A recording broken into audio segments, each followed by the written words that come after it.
circulation. Post-fetal circulation is nothing but immediately after birth or after birth, what are the changes that occurs within the cardiac system. Okay, first, immediately after birth, after a minute, after hours, after a few days of birth, there are a lot of changes that occurs. The first main important thing which occurs immediately after birth is that your placenta is removed. Okay, placenta is removed. If you see placenta, immediately after birth, we used to clamp. Okay, we used to clamp. Think that this is a umbilical clamp. Umbilical clamp. So usually we used to clamp both the umbilicus. Umbilicus को और umbilical cord को कब clamp करना है? See, जब भी आप umbilical cord पकड़ते हो उसमें पल्स रहता है.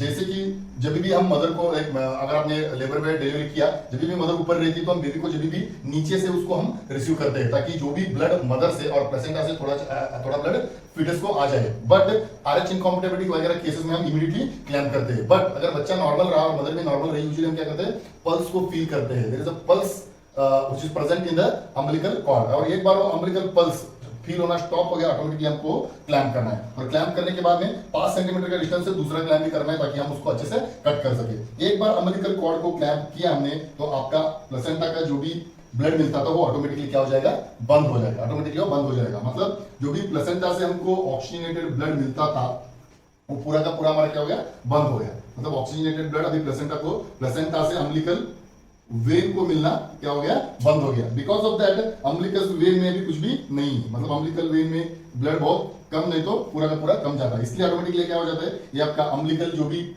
वेन है ऑटोमेटिकली वो शट ऑफ हो जाता है. ऑटोमेटिकली वो शट ऑफ हो जाता है. अम्बिलिकल वेन एक बार शट ऑफ हो गया. नेक्स्ट मैकेनिज्म जो भी है वो है आपके जो भी लंग्स है, मतलब बेबी के लंग्स है, लंग्स गेट्स एयर.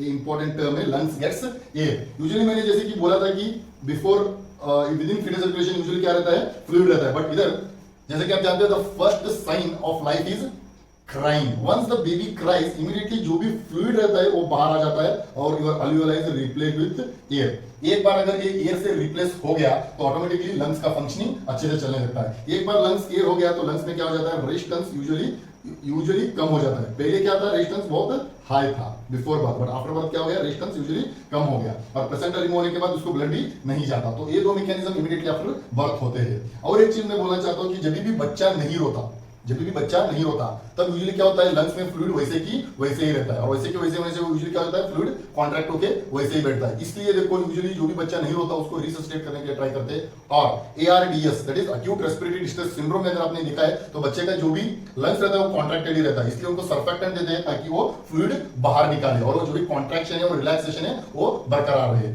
तो ये मैकेनिज्म तो जब भी होता है तब यूजुअली क्या हो जाता है, देखो आपका अम्बिलिकल वेन तो गया, फिर नीचे के पार्ट से जो भी डीऑक्सीनेटेड ब्लड रहता है वो डीऑक्सीनेटेड ब्लड यूजुअली क्या होता है, थ्रू इंफीरियर वेना कावा. देखो ये ब्रांच तो पूरा का पूरा क्लोज हो गया.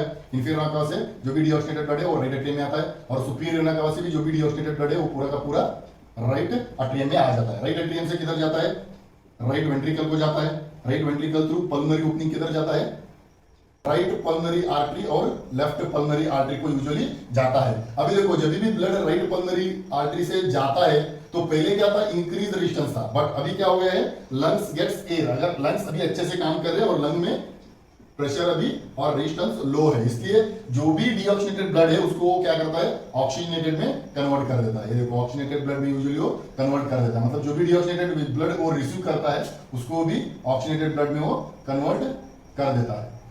तो अभी जो भी आपका राइट लेफ्ट एट्रियम है वो पूरा का पूरा ऑक्सीजनेटेड ब्लड से भरा रहता है. और एक बार जब भी वो लेफ्ट एट्रियम ऑक्सीजनेटेड से भरा तो इधर प्रेशर देखो, प्रेशर अभी दोनों साइड इक्वल है और जब भी वो प्रेशर इक्वल हो जाता है ऑटोमेटिकली ये फोरामेना ओवल क्या हो जाता है, ऑटोमेटिकली ये क्लोज हो जाता है. जब भी प्रेशर इक्वल हो जाते हैं तो ऑटोमेटिकली क्लोज हो जाता है. तो शंटिंग का कोई बात ही नहीं आता. From left atrium blood again it will move toward the left ventricle. Left ventricle को जाता है. लेफ्ट वेंट्रिकल से थ्रू एयोर्टिक ओपनिंग ब्लड किधर जाता है, अयोर्टा को यूजुअली जाता है. अयोर्टा से blood upper part of the body, जैसे बोला था BSC आर्टरीज है वो ऊपर पार्ट को जाता है और डिसेंडिंग अयोर्टा से यूजुअली किधर जाता है, लोअर पार्ट को जाता है. लोअर पार्ट को जब भी जाता है इधर और एक अडाप्टेशन है जैसे आपने देखा है, दैट इज डक्टस आर्टरियोसिस. एक ऐसे क्लोज होता है. तो डक्टस आर्टरियोसिस ओपन रहने के लिए एक्चुअली एक केमिकल रिस्पॉन्सिबल है जो कि वो प्लेसेंटा में रहता है, उसका नाम है प्रोस्टाग्लैंडिन। प्रोस्टाग्लैंडिन एक केमिकल है। यूजुअली प्रोस्टाग्लैंडिन क्या होता है, ये प्लेसेंटा से प्रोड्यूस होता है और यूजुअली ब्लड क्या होता रहता है, प्लेसेंटा से यूजुअली वो थ्रू अम्बिलिकल वेन आता रहता है। इसलिए ये क्या करता है, ये जो भी गैप है, जो भी डक्टस आर्टरियोसिस है, इसको वो ओपन ही रखता है। तो it remains the function of prostaglandin is to maintain the patency of ductus arteriosus. और जब भी हमने यूजुअली जब क्लैंप करते हैं तो प्लेसेंटा क्या हो जाता है, बेबी से डिटैच हो जाता है, मतलब प्रोस्टाग्लैंडिन का प्रोडक्शन यूजुअली क्या हो जाता है, बंद हो जाता है। जैसे ही प्रोस्टाग्लैंडिन का प्रोडक्शन बंद हो जाता है, ऑटोमेटिकली ये जो भी डक्टस आर्टरियोसिस है ये क्लोज हो जाता है। ऑटोमेटिकली वो डक्टस आर्टरियोसिस यूजुअली क्लोज हो जाता है।